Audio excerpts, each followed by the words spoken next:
down to Washington to talk to the folks at DCCC. And I met with Rod McLeod, who's the Northeast Political Director. I met with John Vogel, who's now National Political Director. And I met with Chris Van Hollen, who's now the chair of the DCCC. And I asked them a very direct question, which was, you know that Eric Massa wants to run, and you guys know Eric Massa.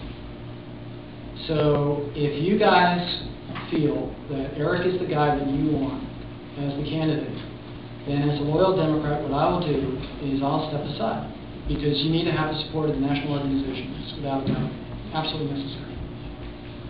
And so I was waiting for that answer, to say, look guys, if that's the way you want to run it, I understand. And you know what they said? They said run. I'm sorry, who was they? The DCCC, Democratic Congressional. Rod McLeod, Northeast Political Director, John Vogel, National Political Director, Chris Van Hollen, the chair.